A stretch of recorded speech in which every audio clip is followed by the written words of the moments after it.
from the truth.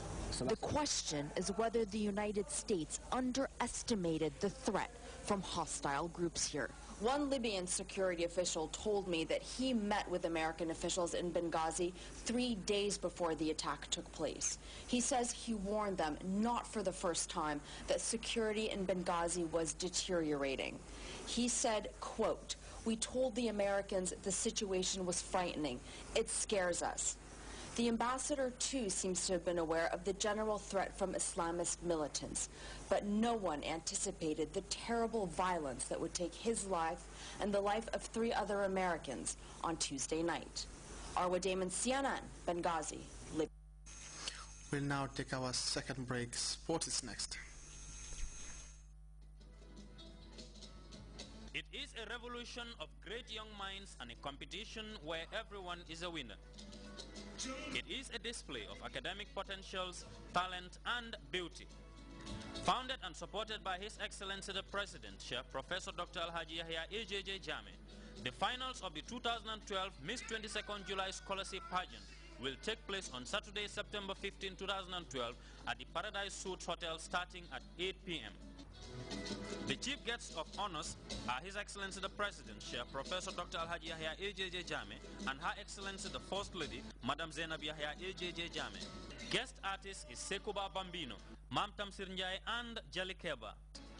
Proudly sponsored by the Gambia Ports Authority, the Ministry of Higher Education, Research, Science and Technology, Gambia Petroleum, Ministry of Basic and Secondary Education, the Gambia Tourism Board, GRTS, Social Security and Housing Finance Corporation, and AFRICEL.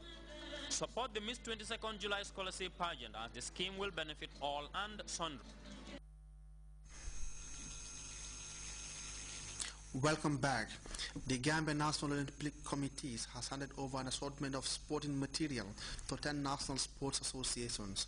Mohamed S. Jallow was at the presentation ceremony and he reports the event held at the Olympics House was used by the authorities at the GNOC to brief the media on the Gambia's participation in the recently concluded London Olympics. Sports Association on Thursday benefited from a variety of sporting materials donated by the Gambia National Olympic Committee. The distribution of the materials to the beneficiary association is the latest in a series of interventions by the GNOC meant to complement efforts of its affiliated member associations. Sporting equipment worth millions of dollars was distributed among 10 different national associations. We also have to include Paralympic and deaf and combined services. They hardly get anything specific because they're in football, they're in athletics, they're in softball, they're in everything. I think, Mr. President, we have to sit with the national federations to see how we can establish a quota, you know, especially for combined services, because they hardly get anything. All is given to you, but they play your different sports. So I think on a one-on-one basis, we can discuss and see how these things can be administered. The president of the GNOC, who presided over the distribution, stressed GNOC's continuous collaboration with the affiliated association to promote all sporting disciplines across the length and breadth of the country. For the subvention of 20,000, just to kickstart some of your administrative arrangements. That we have done. We were able to streamline so many areas, and the support that we have given to some of the associations is over 400,000, some over 500,000, in terms of travels, in terms of ticketing, allowances, and also equipment. And we have said that for 2013 we want to concentrate on the associations, giving them the necessary equipment.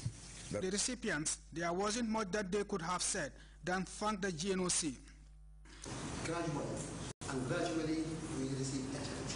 Excellence is not by word of mouth, it's by input. And input we are saying it. We have had the millions that have gone somewhere, and we haven't got the results as expected. If the millions were here in GNOC, I don't think any association will say anything else, but at least excel to the highest height. It's my pleasure to say thank you to all of you on behalf of my colleagues. I know that it's the beginning and we are working towards achieving our goals. Others appeal to the GNOC to extend their support to include sports infrastructure development and capacity building of members of the affiliated associations. I would like to say thank you very much for the gifts you've given us. And my statement is more of a plea. And for some of our sports, we really need infrastructure support. And we're talking about decentralization. We're talking about wanting to go to the schools. But the problem there is we have problem with the courts. So I don't know whether you have a strategy for infrastructure support, because that is a problem. The reason most of the schools, we don't have the basketball or the volleyball facilities in place. If we are to promote those kind of sports in those regional schools, that means there is vital need for the provision of this infrastructure. The ministries, education and youth and sports, will be knocking their doors, but up to now, the doors are not open to ensure that this equipment are provided. We hope with this move by the NOC, if perhaps we knock the doors of the NOC, we will be privileged. At least each of the regions we can have one or two, standard structures in all the regions. Like for athletics, apart from the independent stadium, it's only Farafenni where we have the Lorraine track. Now, if we can have at least similar Lorraine track in all other... Well, before we go, a reminder of our headlines. Members of the National Assembly Select Committee on Health have begun a nationwide tour of hospitals and medical facilities with a visit to the Royal Victoria Teaching Hospital. Officials of Corendon Airlines have completed their visit to the Gambia as the country gears up for the forthcoming tourist season. Rain-induced floods have inundated much of Nigeria, leaving in its wake many deaths and destructions.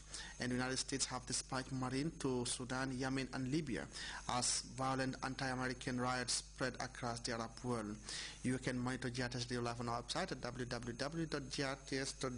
That brings us to the end of this edition of the news. Thanks for the pleasure of your company. Stay tuned and enjoy GRTS.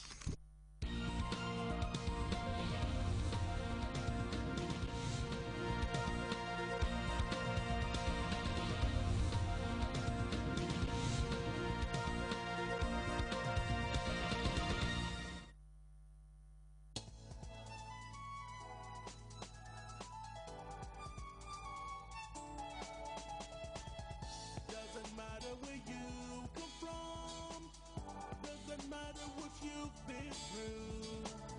You can make it if you believe. You've got the potentials living in you. You've got the power to succeed. You've got the power to achieve. You've got the power if you believe. Success power.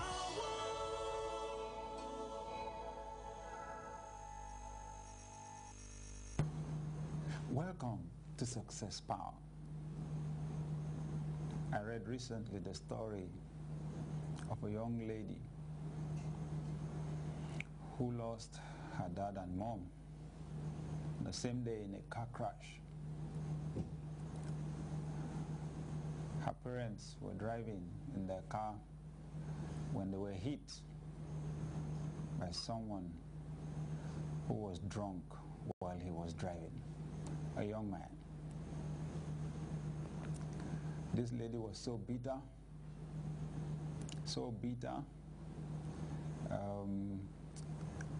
Usually the police would file for manslaughter. They would charge the accused for manslaughter.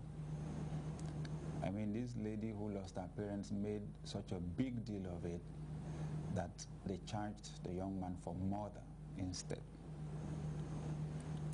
And then at the trial, the young man was sentenced to